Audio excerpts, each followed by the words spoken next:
Olá, sejam muito bem-vindos a mais um Journal Club para a gente discutir um artigo bem fresquinho que acabou de sair, né? Que foi a atenção especial aí no ASH de 2025, que é o CLL-17. Eu falo que esse trabalho foi muito aguardado por nós, né? Acho que pela comunidade científica de uma maneira geral. Por quê? Porque é um estudo head-to-head para comparar as principais terapias que a gente tem em leucemia linfocítica crônica. Então, a gente sabe que mudou radicalmente o tratamento da LLC ao longo do tempo. E a gente tinha estudos que sempre comparavam quimioimunoterapia, que é o tratamento padrão.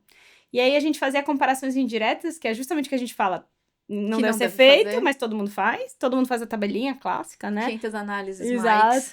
E aí aqui a gente tem pela primeira vez um estudo head-to-head que compara os tratamentos contínuos, que foi a primeira revolução, os inibidores de BTK, tratamentos contínuos, versus os tratamentos finitos, aqui leia-se o obinutuzumab com venetoclax e o ibrutinib com venetoclax. E a gente não tinha, né, o que é melhor, o que não é melhor, a gente fazia várias inferências, e esse artigo vem para aliviar um pouco, né, a nossa angústia. É um estudo de não inferioridade, ou seja, isso é um dado muito, muito importante. Uhum.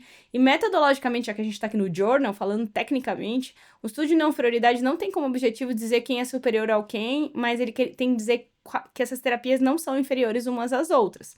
E aqui ela teve uma análise estatística muito cuidadosa em que o objetivo era que se tivesse 8% de diferença em 3 anos, já seria não inferioridade, né? Seria considerado um marcador. Então, acho que a gente precisa sempre, sempre lembrar, quando a gente vai analisar Quais daqui são as pra regras do frente, jogo? as regras do jogo. A gente tá falando aqui de um estudo de não inferioridade. Então, foi um estudo fase 3, randomizado, bem como você falou, head-to-head. Queria responder, né, seguindo essas regras do jogo, algumas perguntas abertas na LLC. Então, primeiro, o que seria... Se tem uma diferença, na verdade, então não é nem o que seria melhor, mas se tem uma diferença entre os tratamentos contínuos, baseados em inibidores de BTK monoterapia, e versus os tratamentos finitos, e aí inibidor de BCL2 acaba justamente sendo o protagonista É que desses aprofunda a tratamentos resposta, finitos. né? E aí também, vendo em relação os dois braços com o inibidor de BCL2, quem combina melhor com o inibidor de BCL2? Será que é um anti-CD20, aqui o obinutuzumab, ou será que é um inibidor de BTK? Então foi o estudo também foi desenhado numa era onde que o inibidor de BTK de preferência era o ibrutinib. Sim, claro, é o que tinha provado naquele momento. E um ressalvo bem importante que esse é um estudo de iniciativa da Universidade de Cologne, né? Então, por isso que ele vem para responder às nossas angústias também. Então, a iniciativa do investigador, né? Que teve, obviamente, participação da indústria farmacêutica, mas que é iniciativa do investigador. Por isso que ele vem para sanar a angústia do clínico que está atendendo todos os dias. Sim. Então vamos lá, vamos falar então como que era o desenho do estudo, como que foi esse estudo. Então foi um estudo voltado para leucemia linfocítica crônica em pacientes que não tinham recebido, né, nenhuma linha de tratamento, como primeira linha de tratamento. Foi um estudo que teve 909 participantes ali, então randomizados em 3 braços, imunoterapia contínuo, no outro Veneto com obinutuzumab, seguindo o mesmo desenho do CLL14, por Perfeito. um tratamento de 12 meses, ou então a combinação igual o Captivate por 15 meses de Veneto com ibrutinib, né? Então, lembrando que é justamente diferente o debulk quando a gente fala do tratamento finito. E aí foi balanceado. Em relação à idade mediana, a gente teve uma idade mediana de 66 anos, mas lembrando que tiveram pacientes desde 34 anos a 90 anos. Então, foi um range muito amplo. E aí, outro questionamento que também a gente tinha em relação à LLC era o perfil de paciente no quesito fit and fit, né? Isso era um termo muito utilizado na época da quimioterapia, na verdade, era fit and fit à fludarabina, né? Então, se esses pacientes seriam elegíveis ou não ao uso de fludarabina. E aí, aqui, quando começou também os estudos de tratamento com drogas-alvos, a gente tem estudos que tem população mais jovem, tem estudos que tem população mais idosa.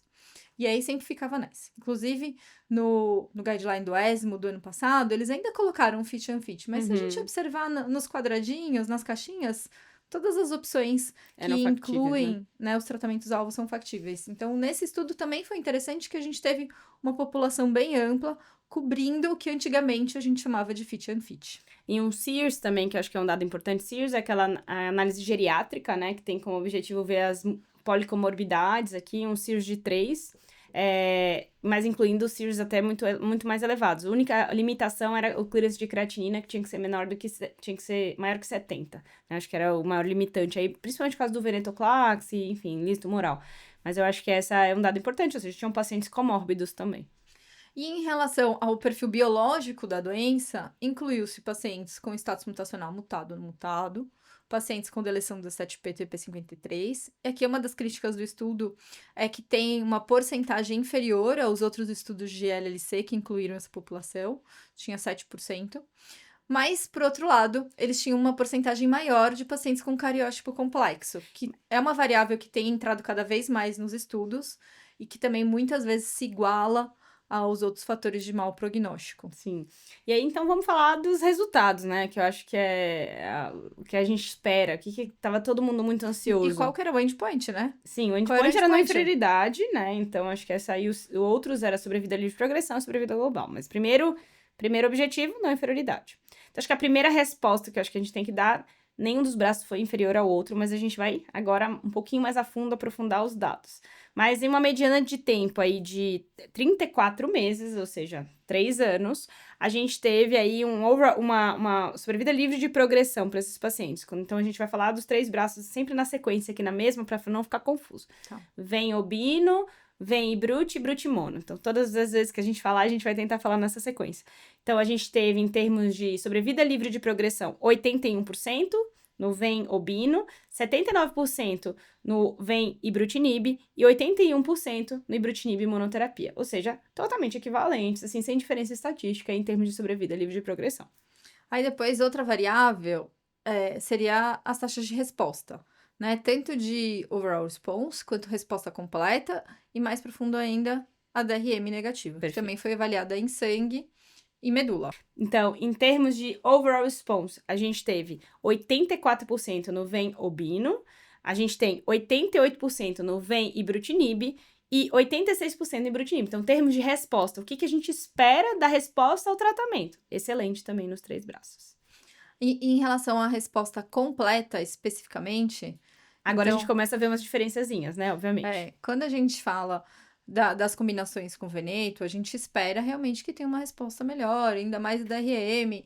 DRM começou a surgir justamente, né, a gente estudar mais DRM, entrar como uma variável nos estudos baseados em venetoclax, inibidor de BCL2. Então, nos braços que tem VO e V mais I, a gente teve 51% e 46% de resposta completa. Em contrapartida, no Ibrutinib, 8%. O que é esperado, né? É esperado mesmo. A gente não tem como de objetivo... inibidor de brutonquinase em monoterapia. Não tem o objetivo de atingir doença residual mínima, né? Essa é mais um controle de doença. Assim, por isso que também ele é contínuo. Em contrapartida, quando a gente coloca em relação a DRM, também, a gente vê uma DRM muito mais profunda, tanto em sangue quanto medula, mas eu escolhi aqui os resultados de sangue, porque eu acho que se a gente for mais utilizar reproduzível, né? realmente DRM na prática, a gente ainda não usa, mas se a gente for utilizar, a gente vai utilizar em sangue periférico mesmo. Então, a gente tem 73% para combinação com obinutuzumab, e a gente também sabe da potência do obinutuzumab como um anti-CD20 em aprofundar DRM. Depois, 47% na combinação de V mais I e 0% de Ibrutinib. E aí é realmente interessante ver que não necessariamente DRM ela vai ser igualmente reproduzível para PFS. Uhum. Principalmente quando a gente muda os agentes, né? Então, lembrar que tem esse cuidado de como analisar a DRM confrontando com os outros endpoints, como sobrevida livre E ele de foi até progressão. questionado nesse cenário, e ele falou assim, a gente precisa de mais tempo para poder entender DRM e PFS, né? A gente sabe que é um surrogate, sem dúvida nenhuma, mas a gente tem que saber como é que vai se comportar, qual é a necessidade da gente zerar essa DRM, o quanto tempo... A gente precisa de tempo para poder ter essa resposta. E é muito mais claro, com certeza, quando a gente usa quimioterapia, quando a gente usa anticorpos, quando a gente usa inibidor de BCL2, do que quando a gente usa inibidor de BTK. Então, sobrevida global. sem diferença entre os grupos, mas também muito cedo, né? 3 anos para LLC, muito cedo. Acho que esse não é um desfecho primordial. O importante é que não E sem teve contar novos alertas, né? que a sobrevida global é muito boa. Nos 3 braços, a gente teve sobrevida global em 3 anos acima de 90%. Então, também, o espaço que tem para a gente ver diferença entre os braços acaba sendo muito pequeno. Então, às vezes, pode ter diferença, mas a gente não vai conseguir demonstrar estatisticamente essa diferença. Mas o que todo mundo queria saber, vamos analisar agora então vimos os dados globais do estudo, todo mundo quer saber, e agora? No GH mutado, no não mutado, no alto risco, inclua STP53, cariótipo complexo. Teve alguma diferença? De novo, o estudo não Ou foi desenhado para tal. Quem vai melhor com qual, Exato. né? Não tem jeito, a gente sempre quer fazer uma análise de subgrupo. Isso. O estudo não foi desenhado para tal. A princípio, a mensagem que fica, qualquer um dos esquemas você está tratando bem seu paciente, mas acho que essa é a pergunta de $1 milhão, né? Então vamos tentar dizer o que tanto a apresentação na plenária quanto o artigo trazem como informações. GH mutado, paciente de bom prognóstico. Paciente que tende a responder muito bem. O que a gente observou é que as taxas de resposta foram um pouquinho maiores no grupo Obino-Veneto, né? Então, a gente está falando aqui no paciente com o GH mutado, mutado, ele acaba favorecendo a combinação com o obinutuzumab. Isso.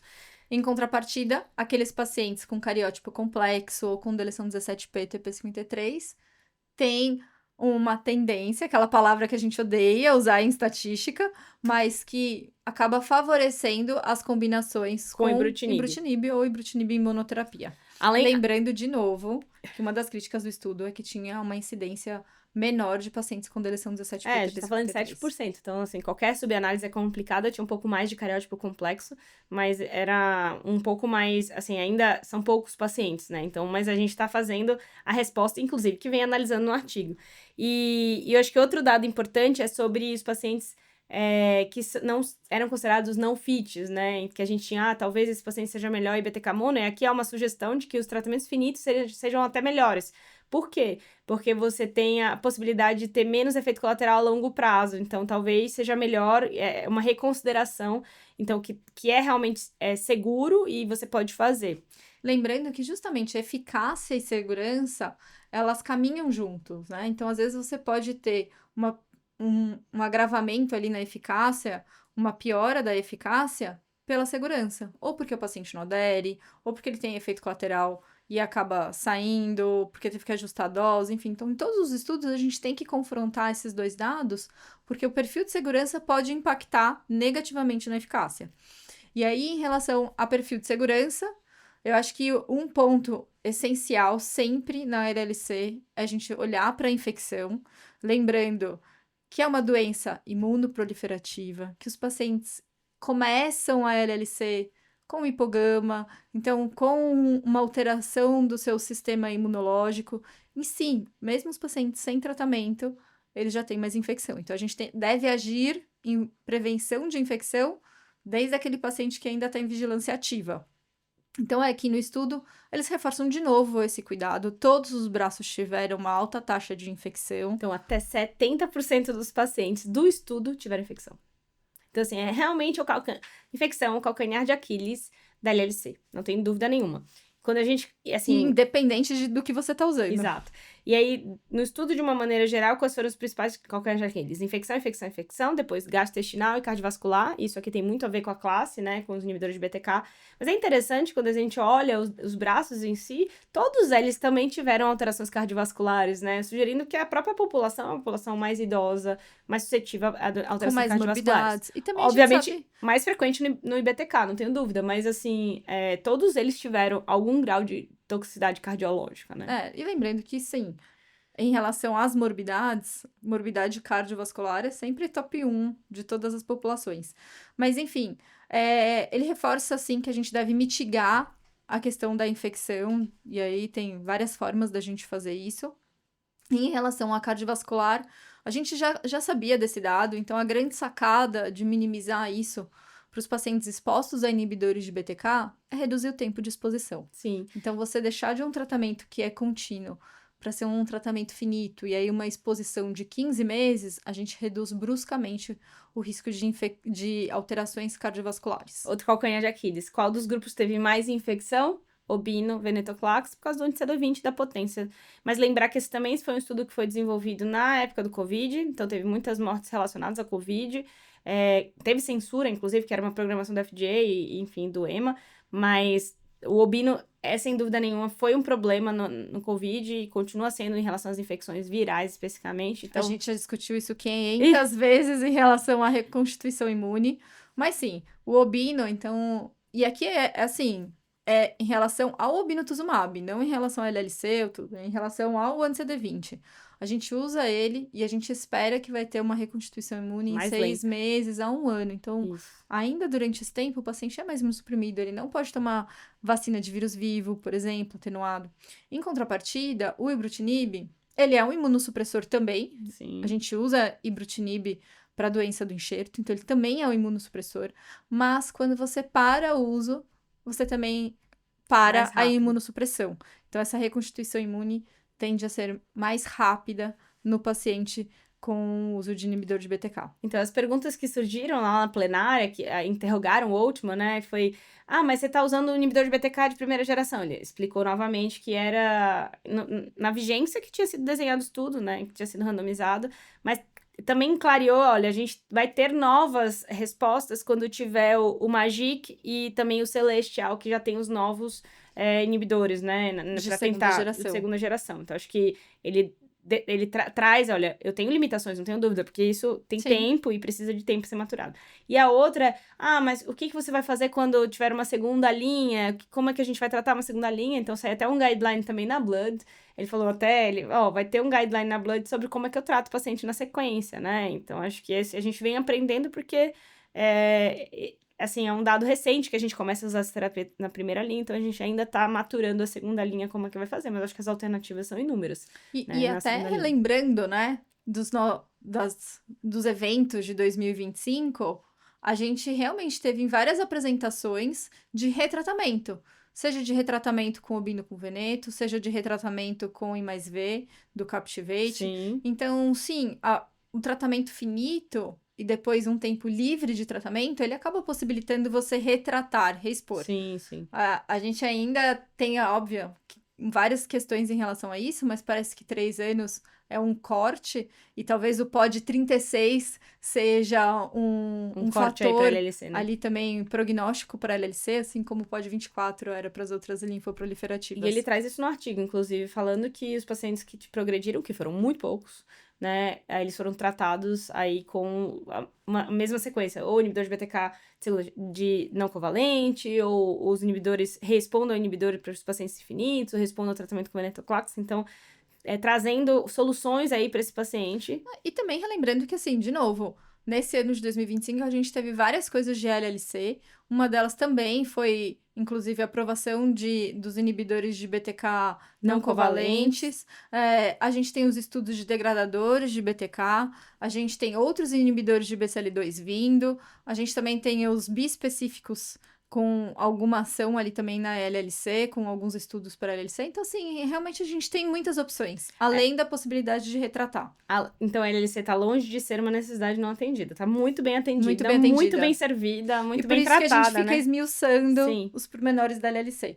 E até, só por fim, colocar... De novo, como a gente adora fazer esse exercício de comparações indiretas, os resultados que foram observados no CLL17, eles vão muito de encontro com os resultados dos estudos anteriores, seja o CLL14, seja o Captivate, sejam os estudos de ibrutinib e imunoterapia também. Eles foram até melhores um pouquinho do que o GLOW, né, que também tinha uma população um pouco mais policomórbida, né, então acho que esse é um dado interessante.